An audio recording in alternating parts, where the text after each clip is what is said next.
Donc, qu'est-ce qu'un voyage Bougex? La différence entre un voyage Bougex et un autre voyage. Un voyage Bougex, ce qu'on vise, c'est souvent des personnes qui veulent faire une activité de groupe, qui ne trouvent pas des gens de mêmes intérêts dans leurs amis proches. Des fois, peut-être une amie ou deux, mais pour arriver à aller dans une destination, des fois, qu'on aimerait faire, des fois, il faut être plusieurs si on ne veut pas que ça coûte trop cher. Donc, ce qu'on offre, Bougex, c'est la possibilité de vous joindre à un groupe sur des destinations qu'on développe tranquillement, pas vite, un petit peu tout partout, et que ça vous permet de trouver un centre d'intérêt qui est de bouger. Le centre d'intérêt, quand on dit bouger, c'est est-ce que c'est une personne qui est de très haut niveau au niveau de l'activité physique? Non, pas du tout. Toutes les activités qu'on propose, c'est toutes des activités pour s'initier. C'est des activités qu'on va proposer pour faire découvrir un sport ou faire découvrir une activité. Ce qu'on essaie de faire, c'est d'être capable d'offrir 2 à 3 niveaux dans un même groupe. Donc, on est capable d'offrir vraiment la possibilité à des personnes qui veulent pousser un petit peu plus ou des personnes qui veulent moins pousser, d'arriver à faire un voyage, puis que leur voyage, le voyage qu'eux y avaient en tête au départ, le plus beau voyage possible. Donc, j'ai pas beaucoup de personnes ce soir qui ont voyagé avec moi. J'ai seulement une personne que je vois qui est Daniel, qui est venu au Portugal avec moi. Mais si vous parlez avec des gens qui ont voyagé, souvent, la première crainte que les gens ont, c'est « Ouais, mais ça va être un groupe que tout le monde se connaît. » 3/4 du temps, c'est du nouveau monde. 3/4 du temps, on a 70% des gens, je vous dirais à peu près 30% des gens qui ont déjà voyagé avec nous, 70% des gens qui n'ont jamais voyagé avec nous. Et pourquoi? Bien, parce que là, en augmentant le nombre de voyages, bien, ça fait qu'on a de plus en plus de gens qui n'ont pas voyagé avec nous. Et souvent, bien, ce que j'aime de Bougex, et ce que je ne trouve pas ailleurs, c'est que les gens sont prêts à venir. Tu sais, on dit que c'était un gros réseau social avant, mais ça reste quand même, c'est un voyage social. Les gens sont là pour apprendre à connaître les autres, puis à venir découvrir des nouvelles personnes. C'est pas juste le voyage en soi, c'est aussi le fait d'être avec une gang qui ont à peu près le même intérêt. Fait qu'on découvre des personnes, un pays, puis on découvre la possibilité des nouvelles activités, du nouveau sport. Un voyage Bougex, c'est pas mal ça. La moyenne d'âge, sur notre site, on a indiqué 35-65. La raison pourquoi on indique 35-65, la moyenne d'âge, c'est 50-55 ans, c'est à peu près l'âge qu'on a. On a du 68-70 ans. On en a qui sont plus jeunes. On en a, au dernier voyage au Costa Rica, j'avais 2 personnes qui avaient 28-29 ans. Au Roatan, j'avais des 24 ans dans le groupe, mais souvent accompagnés de leur mère. Donc, ou un ami d'un ami qui est venu avec la mère. Fait que, au Roatan, on avait 5 personnes en bas de 35 ans. Mais juste pour vous, la raison pour qu'on dit ça, c'est parce qu'on veut avoir un certain niveau pour bouger. Tu sais, c'est pas qu'on veut bloquer les gens à 65 ans. Pourquoi on dit 65 ans? C'est qu'on veut que les personnes à 65 ans soient en mesure de pouvoir faire l'activité ou les activités qui vont être proposées. Qu'on ne sera pas à midi à se demander il est où l'autobus pour s'en aller à l'hôtel. Parce que c'est pas ça le but. C'est de découvrir le plus possible à pied ou avec une activité. Oui, du vélo, mais souvent, on ne va pas pousser dans le vélo. On ne fera pas du 32 km/h. Si on fait une petite sortie, on va faire une sortie d'à peu près 5-6 km. C'est des choses comme ça qu'on va faire. Donc, l'âge, oui, on a mis une certaine âge. C'est juste pour vous dire que c'est des gens actifs entre 35 et 65 ans. Mais oui, j'en ai toujours des gens qui sont plus vieux que 65 ans dans tous les voyages. Puis, il n'y a aucun problème par rapport à ça. La seule affaire qu'on dit quand on demande, c'est qu'on veut que les personnes soient en forme quand on arrive à cet âge-là. La relation entre Groupe Voyage Québec et Bougex. Groupe Voyage Québec, c'est un grossiste et agence en même temps. Vous êtes chez Groupe Voyage Québec ici. On a fait un partenariat avec Vacances Bougex en début d'année passée pour produire en arrière. Donc, on a l'image Bougex et la Vacances Bougex. Et le producteur, la personne qui s'occupe de faire les réservations et de rendre ça légal, c'est Groupe Voyage Québec. Groupe Voyage Québec va faire les réservations, va s'assurer de trouver les meilleurs fournisseurs. Et en collaboration avec Alex et moi, parce que je travaille pour Groupe Voyage Québec et je travaille avec Bougex pour développer les voyages, on change les itinéraires qui existent de Groupe Voyage Québec pour les rendre plus accessibles au niveau du sport et plus d'activités qu'on va trouver dans les itinéraires normaux de Groupe Voyage Québec. Groupe Voyage Québec, on fait beaucoup de villes, on visite beaucoup de villes à pied, mais la moyenne d'âge, on parle de 70 et plus. On en a des plus jeunes, mais la masse des plus jeunes va être beaucoup l'image de Vacances Bougex. C'est un peu ce qu'on veut essayer de développer avec Alex. Pour ça qu'on vous dit qu'on va arriver avec une vingtaine de voyages, parce que la philosophie de ce type de voyage-là va être proposée à travers le réseau de Groupe Voyage Québec. Ça arrive des fois sur certains voyages, quand je navigue sur Internet, vos voyages sont plus chers que ce qu'on retrouve au niveau des voyages des autres compagnies. Oui et non. Ce qu'il faut comprendre, c'est que souvent, on va ajouter un petit plus et le coordonnateur qui est en place, nous, on n'envoie pas un accompagnateur non payé. OK? On envoie quelqu'un qui est coordonnateur sur place. Ce que ça veut dire, c'est que le coordonnateur va s'assurer que chacune des personnes du groupe vive le plus beau voyage possible. Un accompagnateur, vous allez dire, oui, mais l'accompagnateur fait pareil. Non. Il ne réfléchira pas à essayer de trouver des solutions quand il se met à pleuvoir. Il ne se mettra pas à réfléchir, il va faire l'horaire que lui il a sur son chose. Moi, quand je suis sur un voyage, Sylvain, quand il va être sur des voyages, on est là pour vraiment s'assurer que si on voit qu'il y a un trou dans l'horaire ou telle chose, puis qu'on voit qu'on a une possibilité de faire un 5 à 7 à 4 parts ou d'aller visiter un autre endroit qui n'était pas du tout au programme, mais que c'est possible de le faire, c'est ça qu'on fait à destination. C'est qu'on essaie de vraiment rajouter toujours un petit plus au niveau social, au niveau des activités, puis de rendre le voyage vraiment au style du groupe. Parce que souvent, là, après 2 jours, 3 jours, je sais à peu près à qui j'ai affaire dans le groupe. T'sais, si je vois que personne ne tripe, j'ai 10 jours de randonnée, mais après la 3e journée, le monde est à la mine là parce que on ne me tente plus de faire de la randonnée. Ça se peut que je change de voyage complètement. C'est drôle, mais c'est ça. C'est vraiment ce que j'essaie de faire. Tu l'as vu, Daniel, quand on est arrivé, je change la rive, je vois une possibilité, on pourrait aller à tel endroit, je demande au groupe, ça vous tente-tu d'y aller? On change d'itinéraire, puis si plus de 70% des gens veulent y aller, go, on est parti, on le fait. Puis on essaie de vraiment adapter vraiment au groupe le plus possible. Alors, ce que je veux dire, activité, c'est qu'à tous les jours, on propose quelque chose. Dans le fond, c'est comme un buffet d'activités. Dans la journée, là, je vais offrir à peu près... ça dépend le type de voyage, première des choses. Là. Mais si on parle du voyage du Sud, admettons, pour donner un exemple, tout à l'heure, on va présenter, mais un voyage du Sud, puis un voyage circuit, on va appeler les deux différences. Voyage du Sud, c'est que je vais offrir 5, 6 activités dans la journée.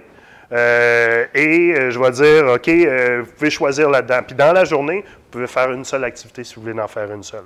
Mais la plupart du temps, après 2 jours, tout le monde commence à se connaître. Puis là, ils disent, moi, je vais faire la danse, moi, je vais aller en apnée, je m'en vais à la tyrolienne. Là, il y en a une gang qui a fait la tyrolienne la veille. Finalement, ils ont trippé, on va y aller. C'est comme ça qu'on organise. Puis nous, on est là pour organiser toutes ces petites affaires-là, pour même vraiment s'assurer aux dernières minutes de rajouter 5 personnes qui ont décidé finalement d'aller le faire. C'est à ça qu'on sert. Sur un circuit, la journée est souvent prédéterminée, sauf qu'on va faire une activité le matin, puis l'après-midi, souvent plus relax un peu, tout dépendant s'il faut s'en aller en autobus ou pas, ou se déplacer, mais souvent plus relax l'après-midi. Puis là, ça permet aux gens de pouvoir visiter à leur rythme l'endroit. Fait qu'on se dit, on arrive, mettons, sur une ville, à Rome, on fait la visite du Colisée le matin, puis l'après-midi, quartier libre, tout le monde, vous pouvez aller de votre côté. Moi, je m'en vais marcher à tel endroit, il y en a-tu qui veulent venir? Ceux qui sont plus insécures, ils me suivent. Ceux qui sont super à l'aise, on se voit à telle heure pour aller super gang, ça vous tente-tu? Oui. Vous voulez être là? Oui. Vous n'êtes pas là? Pas plus grave que ça. J'ai une personne qui a fait un voyage au Portugal, je pense qu'on l'a vu 2 fois dans tout le voyage. Elle était là au souper de bienvenue puis au souper d'au revoir. Mais elle avait mon numéro de téléphone, puis si elle avait un problème ou quoi que ce soit, elle savait que j'étais là pour l'aider pour la sortir du trouble. Elle s'est louée une voiture à tous les jours. On la revoyait sur notre trajet. On marchait à Porto. « Hey, salut, ça va? » Ouais. Là, ouais, moi, je fais mes affaires. Ouais, salut, à la prochaine. Fait que, moi, j'ai pas de trouble avec ça. Aucun problème. Au contraire, vous êtes là pour vivre le voyage que vous voulez vivre. Donc, c'est ça. Oui, le style de voyage qu'on a, c'est... on peut dire qu'il y a à peu près 3 styles. Il y a le style circuit, comme je vous dis, qui est plus en Europe. Souvent, on n'a pas, quand on arrive dans un pays comme la Croatie, on va faire du Dubrovnik. Souvent, on va faire tout le pays au complet pour arriver voir le plus possible le pays au complet. Donc, plus de déplacements, plus d'hôtels. Souvent, on essaie de ne pas mettre trop de déplacements, entre 4 et 5 déplacements, parce qu'après 5, ça commence à être lourd. Mais quand on est en Grèce, si on veut visiter les îles, malheureusement, on est obligé d'en faire un 6e, puis peut-être un 7e des fois, si on veut voyager vraiment, puis voir la Grèce de long en large. Mais sinon, on a des circuits qui sont un petit peu plus fixes quand on va dans le sud, comme le Panama, qu'on va vous présenter très rapidement tout à l'heure. Donc, au Panama, on est sur un point fixe. De là, on rayonne en entour de ce point fixe-là jusqu'à 2h30 de route. Mais si vous ne voulez pas le faire, vous restez à l'hôtel, on vous propose d'autres choses. Souvent, ce qu'on va proposer, c'est que dans la journée, il y a un groupe qui part sur une excursion, puis il y a un autre groupe qui peut faire dans le secteur du volleyball de plage ou d'aller voir le petit quartier du coin pour aller marcher ou prendre un autobus local puis aller voir l'autre petite ville à côté. Ça, c'est toutes des choses qu'on offre à destination. Mais quand on offre les excursions optionnelles, on les offre avant le départ, puis tout le reste, c'est organisé sur place. Souvent, je vous dirais très sauf mon cas, mais je parle pour les autres, les gens ont vu l'endroit. Pour mon cas, j'étais un petit peu, j'aime ça aller à l'aveuglette. Moins je connais l'endroit, mieux je me porte. C'est vraiment sérieux, parce que ce que ça fait, c'est que ça me permet de découvrir des affaires, parce que je suis tellement curieux, je regarde toutes les choses. Fait que comme ça, quand j'arrive sur un endroit, si je connaissais déjà le circuit, je m'enlignerais pour m'en aller dans le trail normal. Mais quand j'arrive puis je connais pas l'endroit, c'est là que je vérifie vraiment tout ce qui peut se faire, puis j'essaie de sortir des sentiers battus le plus possible.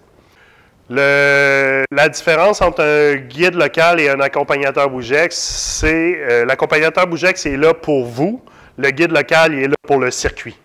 Il est là pour s'assurer que l'hôtel va être bien réservé, que l'autobus va être là à l'heure, que les excursions qu'on réserve la veille ou l'avant-veille vont bel et bien être réservées. Souvent, ils parlent la langue du pays. Quand on est en Italie, si vous ne parlez pas italien, à bien des endroits, ça peut devenir difficile. Donc, ça permet, comme au Portugal, on avait Lina qui parlait très bien portugais, fait que ça nous a sauvé bien des problèmes à bien des endroits, parce que, tu sais, c'est souvent, il a bien beau essayer de t'expliquer quelque chose, mais Google Translate, c'est génial, mais ça reste quand même que c'est limité, c'est ça. Fait qu'on essaie d'y aller avec un guide local qui va être capable de connaître encore plus, puis souvent, il rajoute au niveau de l'histoire de son pays, au niveau de tous les petits détails dans une ville. Mettons, tel secteur, avant, c'était un des plus beaux secteurs qu'il y avait dans le coin. Maintenant,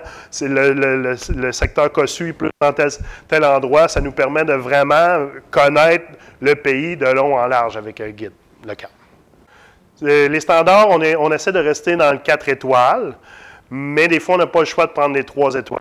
Si on veut sortir dans les prix de certaines villes. Je donne l'exemple, coucher en plein milieu de Rome, si on prend un 4 étoiles, la différence de prix entre le 3,5 et le 4 étoiles est tellement majeure qu'on va y aller avec le 3,5, mais ça reste quand même propre.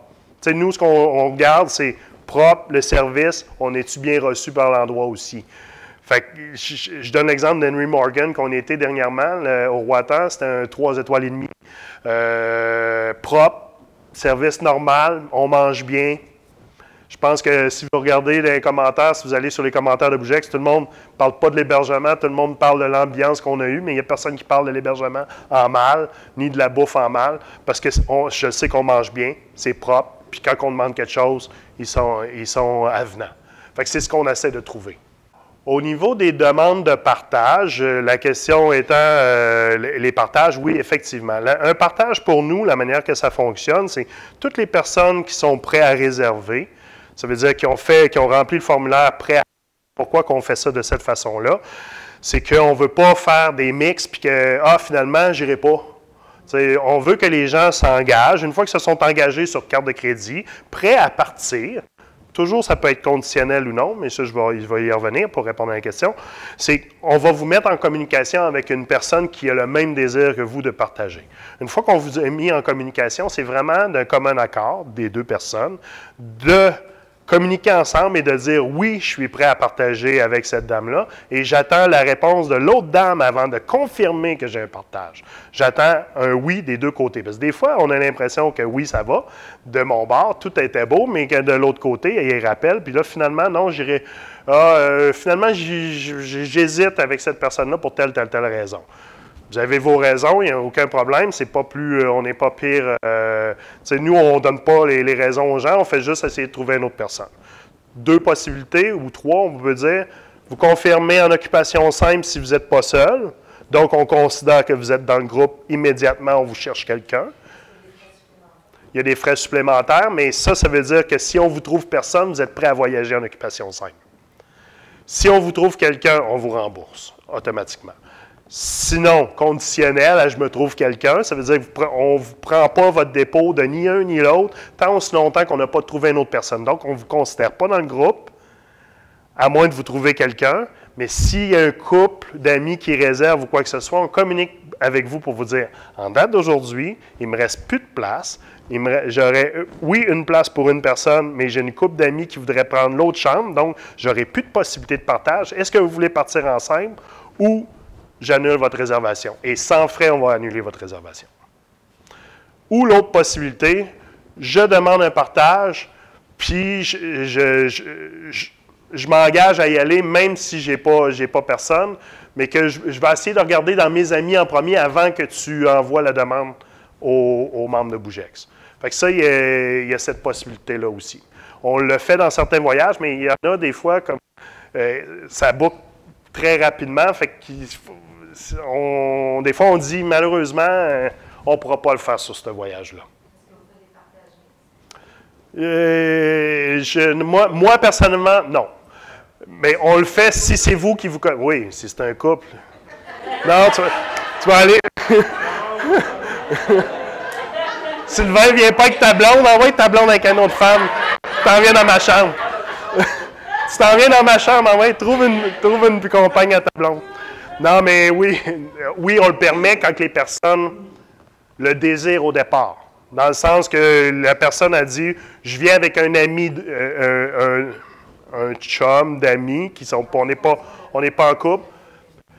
Non, mais souvent, c'est qu'ils ont déjà réservé. Finalement, mon ami Sylvain viendrait, je partagerai avec. Aucun problème. Mais, pour l'expérience que j'ai de ces choses-là, la plupart, c'est très rare que ça arrive.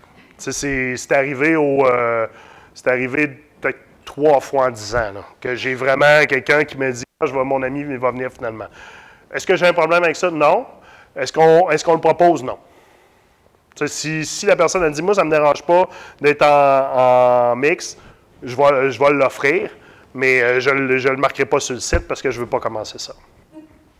C'est bon? J'ai eu trop de mauvaises expériences dans l'autre sens que je ne veux pas vivre ça. Oui, la question étant, pourquoi ça coûte plus cher quand on est en occupation simple?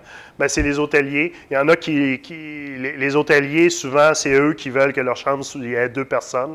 Et les suppléments simples dans les hôtels, il y a toujours un coût à ça. Il y a certains hôtels dans le sud ils vont faire des périodes dans l'année qu'il n'y a pas de supplément. On essaie de faire des voyages dans ces périodes-là, mais des fois, quand on arrive au mois de février, mars, avril, mai, malheureusement, les suppléments simples, des fois, sont salés, surtout en Europe, parce que eux, on est en euros, puis quand c'est 500 € de supplément, mais ça fait 750 $ de supplément. Donc, c'est ça. Puis c'est pas juste ça, c'est qu'en Europe, ils veulent même pas, ils vous donnent 10 % de l'allottement en single. Ça veut dire sur un allottement de 35 personnes, vous avez le droit à seulement 3,5 chambres. Ça veut dire 4 chambres en occupation simple. Parce que pour eux, il n'y a pas de chance de te revendre un repas. Il y a mieux avoir 2 personnes pour te revendre un repas. Fait que c'est vraiment, c'est les conditions des hôtels, c'est les hôteliers qui exigent d'avoir ce type de ce programme-là. Donc, c'est la raison pourquoi on arrive à avoir des tarifs qui sont majoré. Et la raison de Bougex. Parce qu'avec Bougex, j'ai en moyenne par voyage 7, 8, 9 partages. Si vous allez dans les voyages réguliers, 1, 2, 3, chez Groupe Voyage Québec, on fait 2000 voyages par année, mais je n'ai jamais vu autant qu'avec Bougex, le nombre de partages que je peux voir avec Bougex que je vois avec tous les autres voyages qu'on n'a pas. Parce que souvent, dans les demandes de partage, dans les autres voyages, bien, il y a les couples, il y a les familles, les ce qui fait que ça donne moins de possibilités de partage. Le nombre de personnes dans nos voyages va varier entre 26 et 42. Pourquoi? Quand on loue un autobus sur un circuit, un autobus de 54 passagers, il va nous coûter le même prix à 42 qu'à 30 ou à 26. Donc, sur certains circuits, dans certaines périodes de l'année, l'autocar nous coûte beaucoup plus cher que si on voudrait l'avoir, mettons, dans une période morte, comme au mois de février, aller visiter l'Europe, pas de problème. Mais quand vous tombez entre le mois de mi-avril jusqu'à mi-octobre, les prix des autocars sont très chers et que si on prend un autocar à 800 € la journée, je suis mieux de le diviser à 40 que de le diviser à 26. Parce que vous allez trouver qu'au bout, la facture est beaucoup plus élevée. Est-ce qu'on est capable de faire des voyages pas juste en autocar? Oui, mais le moyen le plus facile de se déplacer en Europe reste l'autocar. Est-ce qu'on peut le faire en train? Oui, j'ai déjà fait des voyages en train en Espagne avec des groupes et je vous le jure que c'est une aventure et j'espère que vous avez un niveau d'aventure très élevé dans votre esprit parce que quand on arrive dans une gare de train qui a à peu près 4000 personnes qui s'en viennent sur des trains en même temps puis qu'on s'en vient avec nos valises un arrière de l'autre puis que moi, je m'en vais avec mon petit drapeau de même pour juste vous dire on s'en va par là-bas. Puis là, il y a 10 ramifications en même temps, puis nous, il fallait pogner à droite, puis que le monde, il regarde à moitié parce qu'il parlait avec l'autre à côté.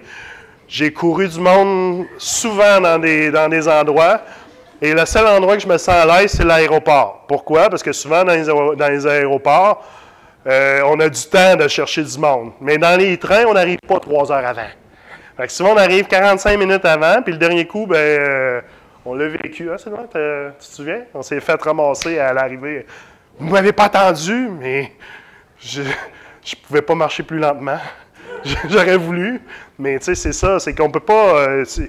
ce type de transport-là se fait à 10-12, mais encore là, l'expérience, quand on va vouloir, va être complètement différente. Est-ce qu'on va y arriver un jour à faire ce type de voyage-là? Non. Pourquoi? Parce que ce qu'on veut, c'est permettre aux gens de pouvoir faire des partages. Ce qu'on veut, c'est d'être capable d'offrir plusieurs activités dans un voyage. Donc, plus on a de personnes, plus c'est facile de trouver des personnes qui ont le même intérêt. Si on veut partir 10 en vélo, il faut être au moins une trentaine, parce que 10 en vélo, dans un groupe de 30, on a aussi disparate, qu'on va dire, parce que Bougex, on réunit plusieurs styles de personnes. Donc, si on veut vraiment partir en vélo, il faut avoir un groupe de 30, sinon on ne fera pas l'activité. C'est impossible. Donc, on ne veut pas arriver là-bas et dire « Oui, OK, ça, on ne le fera pas. OK, ça, on ne le fera pas. Bon, c'est quoi que ça vous tente à part de faire des 5 à 7 puis boire du vin? » c'est pas ça qu'on veut. Fait que, ce qu'on essaie, c'est vraiment d'offrir une multitude d'activités. Puis pour faire ça, il faut avoir des groupes minimum 26 et plus. C'est souvent sur place. La première randonnée ou la première sortie vélo, je vais y aller très doucement. Ça dépend, parce que quand on a fait Boston, tu étais avec moi, hein? Là, on a pogné une histoire que du monde qui se disent qu'ils font du vélo, qui ne font pas du vélo. Fait que c'est pas. Ce qu'il faut comprendre, c'est qu'on est inclusif. On aime ça beaucoup, beaucoup de monde. Mais il y en a qui se voient des Lance Armstrong pour aller au dépanneur. Fait que, oui, c'est beau de faire 2-3 km, mais nous, on en faisait une vingtaine, puis on n'a jamais fait 20 km. Fait que on n'a pas été capable. Fait que ce que je fais, c'est que je m'adapte le plus possible. J'essaie de rattraper le groupe, puis souvent, je jongle avec des œufs, puis j'en échappe. Oups, et là, je repars. Puis, Écoutez, je suis là pour que ça marche le plus possible. Est-ce que c'est toujours des expériences uniques? Et oui, c'est unique parce que vous en vivrez plus jamais ça. Je vais le vivre une fois et ça va être fini. Je ne leur ferai plus jamais du vélo à Boston. Fait que ça... Hein? Et c'est quoi un niveau? Pourquoi quand on met, mettons, à l'horaire qu'on va faire 20 km de vélo et que les personnes ne sont pas de niveau, qu'est-ce qu'on fait dans ce temps-là?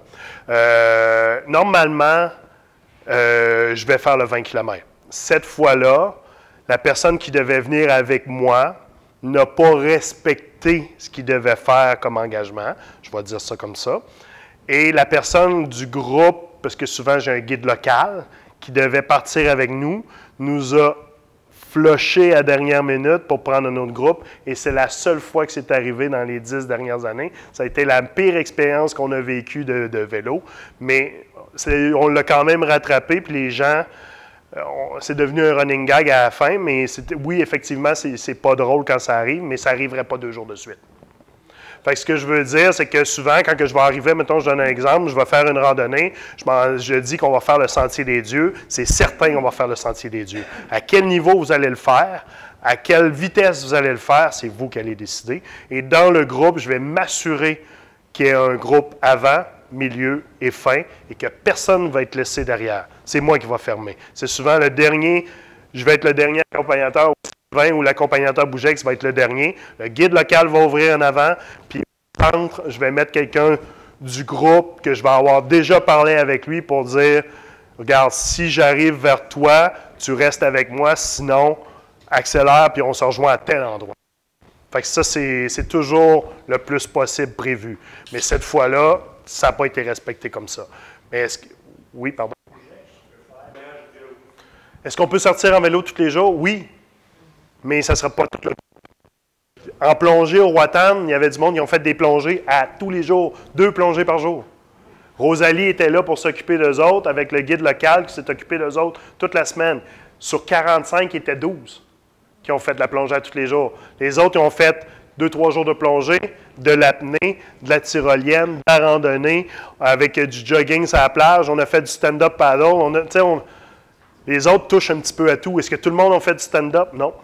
Il y a peut-être une dizaine de personnes qui ont fait du stand-up paddle, la planche à pagaie debout. D'autres qui ont fait la tyrolienne, tu as une quinzaine à faire de la tyrolienne sur 45.